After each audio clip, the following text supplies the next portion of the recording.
एक गांव में एक किसान रहा करता था जिसका नाम रामू था। उसके घर के बाहर ही उसका एक छोटा सा खेत था। उसका पूरा परिवार उसके साथ खेत में काम करने में मदद किया करता था। रामू के बच्चे सब्जियों को पानी भी दिया करते थे। इस बार रामू के खेत की फसल बहुत अच्छी थी।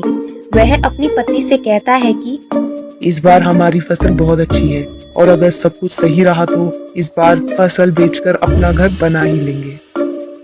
इतना कहने के बाद वह अपनी पत्नी सरला से कहता है कि मैं बाजार जा रहा हूँ कुछ सब्जियों उनको बेचने के लिए, तुम खेत में कीटनाशक दवाइयाँ छिड़क देना। इतना कहने के बाद वह बाजार चला जाता है और इधर उसकी पत्नी और उसके बच्चे खेत का सारा काम कर देते हैं। जब रामू बाजार से वापस आता है तो वह बहुत खुश होता है और अपनी पत्नी से कहता है कि हमारी सारी सब्जियाँ उच्च गुणवत्ता वाली है, हमें इस बार बाजार में बहुत अच्छे दाम मिलेंगे। बाजार में जल्दी से सब्जियाँ तोड़कर बेचनी होंगी। यह सुनकर उसकी पत्नी ने कहा, ठीक है, हम कल ही सारी सब्जियाँ तोड़कर बाजार में बेचने के लिए तैयार कर देंगे। इतना कहने के बाद वह अपने परिवार के साथ खुशी खुशी सो जाता है। लेकिन रात में अचानक से बहुत तेज बारिश होने लगती है और बारिश होने की वजह से रामू बहुत दुखी हो जाता है। वह अपनी पत्नी को उठाता है और कहता है, सरला ये देखो कितनी तेज बारिश हो रही है। इस बात से दुखी होकर सरला कहती है, हे भगवान, हमारी फसल का क्या होगा।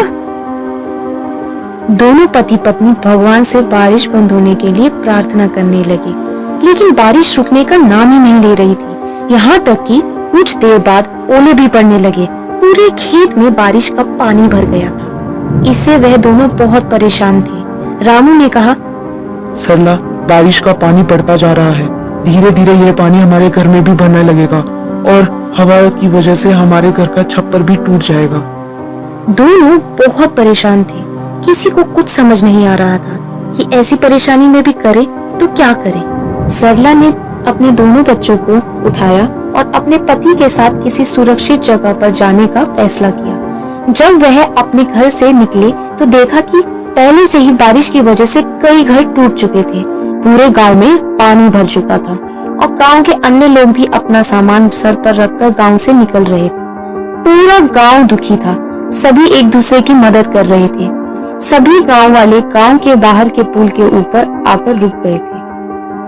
कुछ समय बाद बारिश रुक गई और अगले दिन सुबह सरकारी लोग गांव में फंसे लोगों के लिए खाना लेकर आ गए।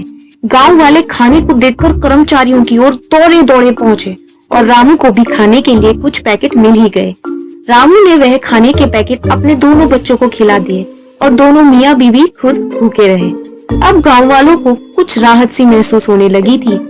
अब उन्हें पूरी उम्मीद थी कि जब वह अपने गांव लौटेंगे तो सब ठीक हो जाएगा। लेकिन तभी थोड़ी देर बाद फिर से बारिश होना शुरू हो गई। इस बार बारिश बहुत तेज से लगातार पड़ रही थी। पानी भी बढ़ता जा रहा था, जिसकी वजह से गांव में राहतकर्ता भी खाना लेकर नहीं आए। इस पर रामू ने कहा, हमारे गांव में सरकारी गाड़ियां खाना लेकर नहीं आएंगी। मैं खाना लेने के लिए गांव से बाहर जाता हूँ।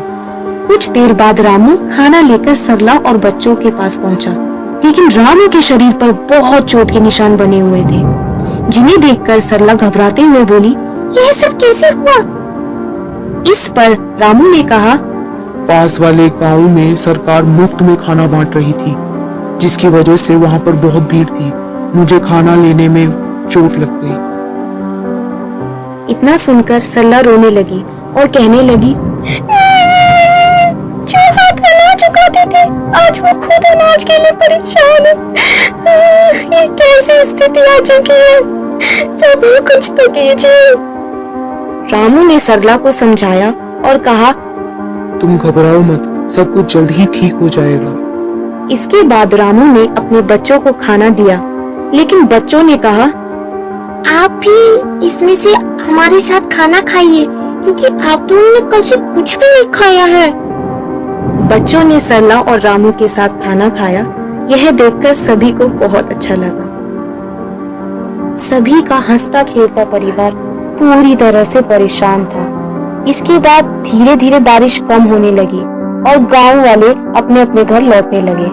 जब रामू अपने परिवार के साथ घर पहुंचा तो उसने देखा कि उसका पूरा घर टूट चुका था। इस पर सरला बहुत ज्यादा दुखी थी। रामू ने कहा, हम घर फिर से बना लेंगे। सरला ने कहा, और खाने के लिए कहां से लेकर आएंगे? बच्चों ने कहा कि अभी भी कुछ सब्जियां खेत में बची हुई है, हम उनको तोड़कर ले आते हैं। बच्चे सब्जियां तोड़ने में लग जाते हैं और रामू और सरला अपने घर को फिर से बनाने में। तभी उन्हें एक व्यक्ति बहुत दूर से आता हुआ दिखाई देता है। वह बोलता है, मैं सरकार की तरफ से आया हूँ। मुझे ये देखना था कि आपका इस बारिश की आपदा में कितना नुकसान हुआ है, क्योंकि सरकार आपको आपके नुकसान का पूरा मुआवजा देगी और आपको एक पक्का घर भी बना कर देगी। ऐसा सुनने के बाद सरला को बहुत अच्छा लगा। रामू और सरला ने अपने बारे में सारी इंफॉर्मेशन उस सरकारी व्यक्ति को दी। वह सारी जानकारी लेने के बाद वहां से चला गया और कुछ कर्मचारी गांव में राशन देने के लिए आए। राशन देने के बाद रामू और गांव वालों ने सरकारी कर्मचारियों का बहुत बहुत धन्यवाद दिया। कर्मचारियों ने कहा, आप एक किसान हैं जो कि पूरे देश के लिए अनाज उगाते हैं। आपकी मदद करना हमारा कर्तव्य है। इतना कहने के बाद वह वहां से चले गए। इसके कुछ दिन बाद रामू के गांव में सरकार की बहुत सारी गाड़ियां आई और जिन लोगों के भी बारिश की वजह से घर टूटे थे, उन सभी लोगों को मजबूत और पक्के घर बना के दिए गए। आज सरला की आंखों में खुशी के आंसू नजर आ रहे थे। इस पर सरला ने कहा कि हे भगवान, मैं अनजाने में न जाने आपको क्या बुरा भला कह गई, कृपया करके मुझे माफ कर दीजिएगा। भगवान को धन्यवाद कहते हुए वह बहुत खुश हुई। रामू के परिवार को अंत में पक्का मकान भी मिल गया और आर्थिक मदद भी मिल गई। इसके बाद उन्होंने फिर से फसल उगाई। हालांकि बारिश का कहर रामू और पूरे गांव वालों पर बहुत बरसा, लेकिन अंत में सब कुछ ठीक हो गया और सभी गांव वाले बहुत खुश थे।